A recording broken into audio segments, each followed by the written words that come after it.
Welcome back to Chilling in Another World with Level 2 Super Cheat Powers. Anime Review, episode number 5. We're here reviewing the 8th episode of the series, which is called Unseen Wall. And I did see a title for episode 11. It looks like 11 is when they start adapting, at least at some point, they're going to start adapting book 2. Because a lot of it was about Hot Springs Trip. So maybe they're going to adapt over the course of the final 2 episodes of the season. Who knows? But in the case of this episode, we have a few different things going on here. Number one, we had the princess, being informed that Fleo has basically just donated some money from the royal capital to do some rebuilding. Okay? And she also informed that the blonde hero has escaped. Yes.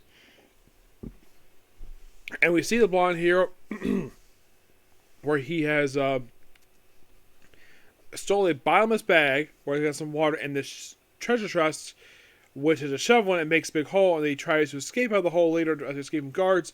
They get pretty much the service and they fall back in. And that's pretty much his contribution to the whole episode. Meanwhile, though, Field's group basically at home and they detect basically an alert from the magical barrier that he placed around the town. A demonic one. And we cut to basically the dark one where he's being informed by, his subordinate that they still can't find him, but they sees later on told about a particular barrier, which leads to Philo later on in the episode. Then we see his brother where he plots to make an informant by a beautiful female demon with glasses, who's a human-like demon, inform about what he perceives as his brother's, I think it's his younger brother's, his weakness and his incompetence. This is how he sees it from his perspective, and he wants to take it down for the army. Meanwhile, though, Philo's group basically go to town, check stuff out. They discover that the old lady they've known for quite a while is closing shop because the previous war, destroyed free vendors, and she has no supplies. This could lead to something particularly interesting. So, they, of course, later on they go to this restaurant, which is recommended by someone with cooking class.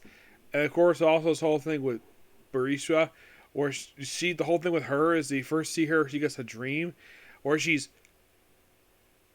attempting to wed the dark one, where she's wearing a black dress. Oh, he's obviously in love. He's been in love with her ever since he first met. And, of course, she's kind of thinking the whole episode, and that leads the whole thing with the whole detection thing. And then, of course, he shows up at Village. First time they see each other since, episode 4, I think it was. These two have seen each other. And, of course, they have some food. Haya shows up. She's in the episode. Of course, they also find out how, kind of in a way, how Reyes fell for Philo by liking his softness. I'm like... It's like basically saying she fell for him probably because basically he's good in bed. Presumably. Or basically he's very nice to her. That's presuming anyways.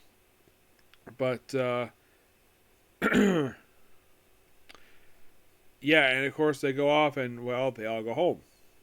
The girls basically find out the fact, they obviously find the fact that Barris is in love with the Dark One. Yeah. Really interesting episode. Got a few different things going on here, but definitely looking forward to a mini episode season. As far as I can tell right now, there is officially 4 more episodes left to go for the season.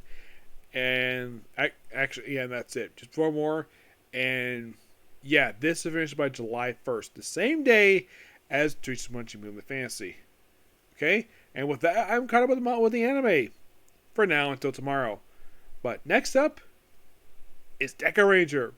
Finally back to this, first time in a freaking month. So, please be sure to like, comment, subscribe, turn notifications, and do not hit the dislike button. Okay, next video. Bye.